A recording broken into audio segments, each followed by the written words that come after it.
All right, good day, everyone. Welcome to another edition of Sport Hangout, where we give you the latest coming from the ever-busy world of sport. We'll be talking about something special today, something different from football tactics, review.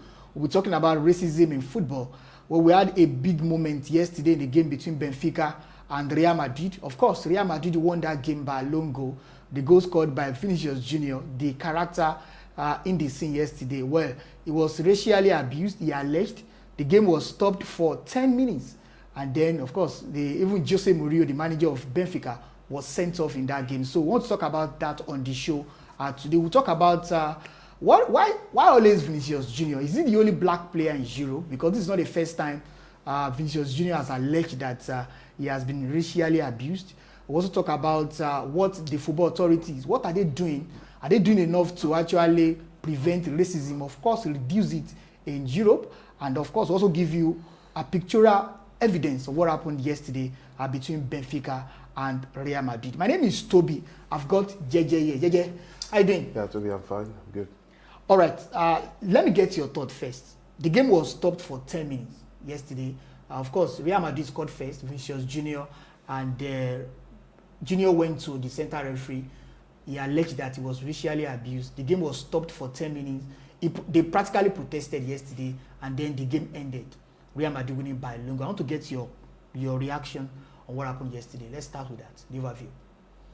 Well, like you said, he alleged. It's still an allegation. It's not confirmed that it's true that he was racially abused, but a lot of people, a lot of school of thoughts are coming up over this incident. Of course, you will always get different reactions from a lot of people concerning what's happened. And yes, the fact that Vinicius Jr had been a victim of racism before him, even in Spain, a couple of times. So I think that's why it's aggravated again yesterday. That's why you have many people talking about it. If it were a relatively, and the fact that he has name and of course you know his character, definitely, and he plays for one of, if not the biggest team in the world, Real Madrid, and yeah, so we know that it's still an allegation, so it's basically not something we can really talk. But I saw a picture yesterday where the Benfica player kind of made an offensive gesture towards Vinicius Jr, trying to cover his nose. Of course, Junior said he called him monkey. He used the word yesterday. That is not a good word to use to an opposing player. Well, one of the things that modern football has done, one of the things that technology has done in modern football is it's such a situation as this. And very soon we'll soon know what's transpired, because there's no way. I'm very sure they will investigate, and with the super microphones they use on the pitch these days, you can be sure that very soon the audio will be released or investigated, and we will know if it was. The only thing is, yes, we know he's been racially abused a lot of times, but if it does come out that the audio does give us something, and I think it's I don't know if that I think it's important for us to look at it this way, because Benfica, they're from Portugal, they speak Portuguese. Brazil, they speak Portuguese. So he knows what he's had. And then so it must have been said in Portuguese, definitely. Either Portuguese or Spanish.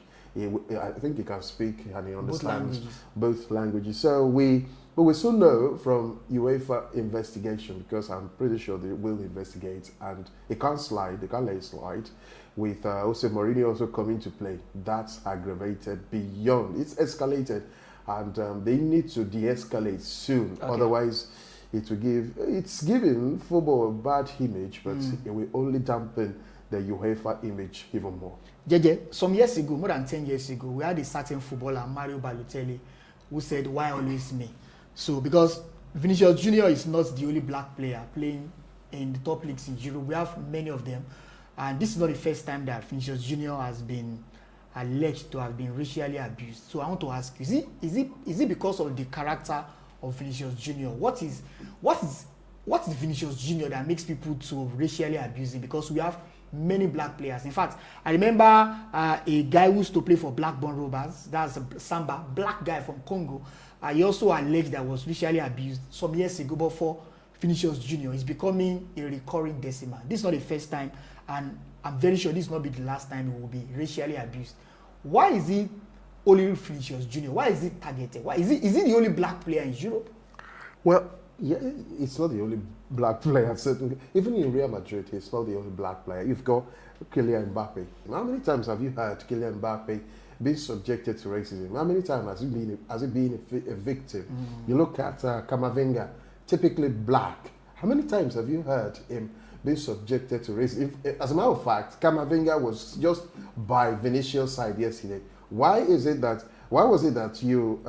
it was Vinicius on the receiving end? And I think you see, his character is a huge flaw for himself. His character, he's got, even among Real Madrid fans, he's got a nasty reputation. In fact, I don't know why he's still at Real Madrid. Well, he's a good player. You can't take that away from him. He's a good player, but sometimes you've got to understand that when you are good, when you have you look at the reputation of the football club. You can't, because a player is good, and leave him because it's tarnishing the image of. He's done things in Spain, in Brazil, almost everywhere he goes. He's done things. He's character deficiency. He's provocative himself. Yes, he is. He is provocative. Because he scored a goal yesterday, and he got a yellow card. Excessive celebration.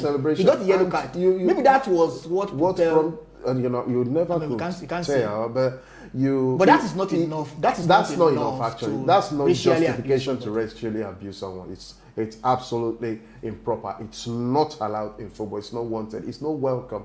But I think it will help him if he is able to work on his reputation himself, if he's able to work on his character. You've got Kylian, you've got Kylian Mbappe in that same team. You've got Camavinga in that same team. Even darker. You look at Barcelona, he's even darker. Yeah. You look at Barcelona, they've got black players there. You look at Spain, look at Papagüe, Real Madrid, African, and it was even celebrated, Villarreal rather, Papagüe, that guy from Senegal.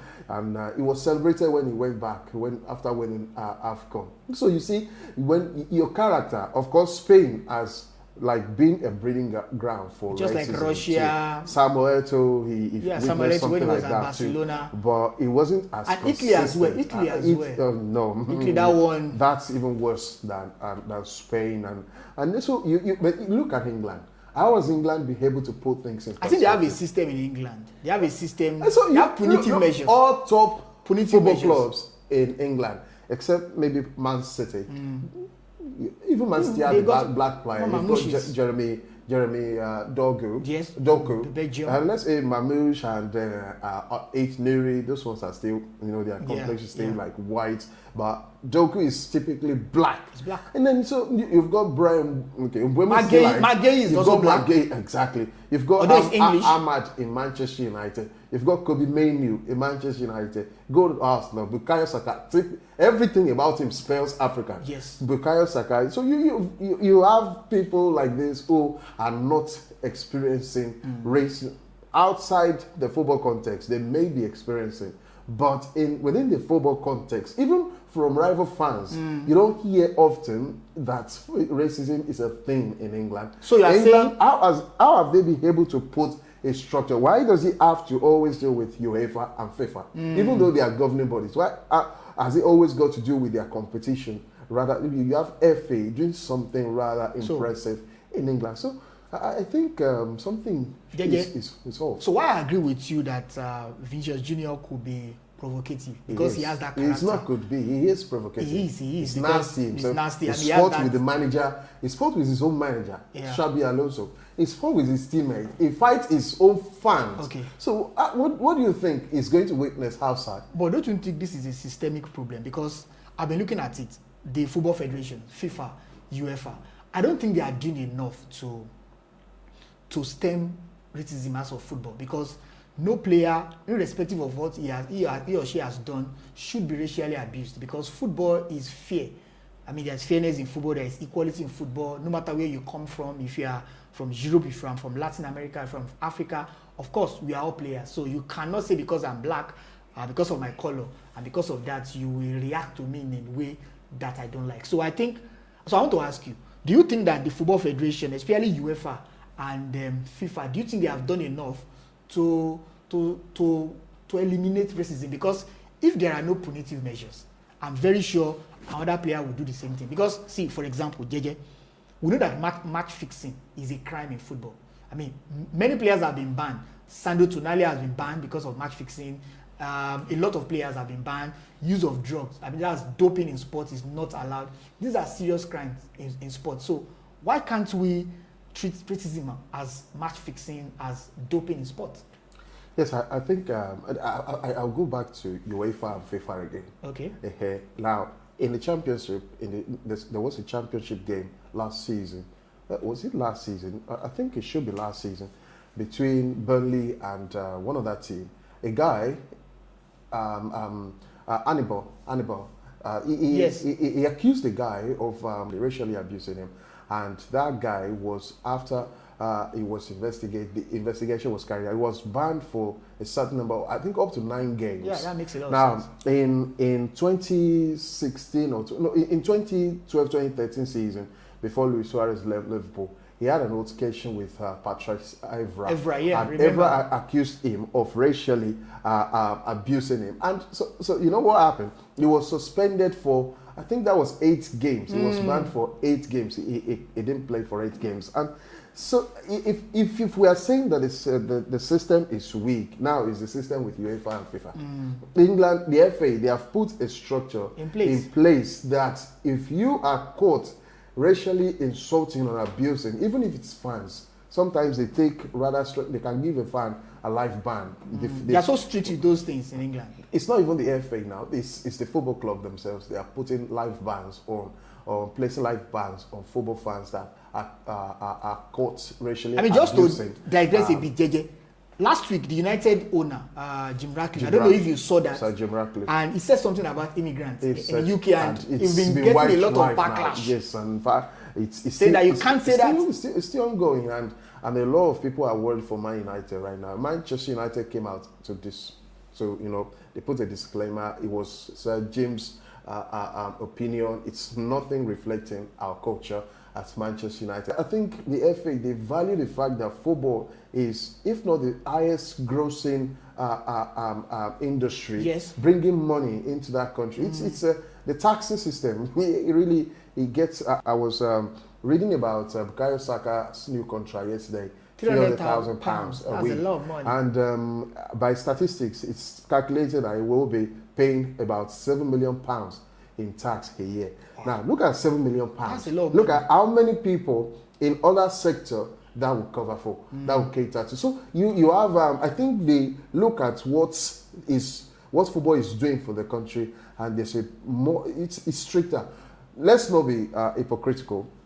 In the English system themselves, look outside football. You see, there are cases of racism, rape. I will keep mentioning the Bukayo Saka incident in 2021 when he lost the penalty. So that was when they knew that he's Nigerian born British. The Brits, they're quite they know how to, yes. So they were quite euphemistic with it.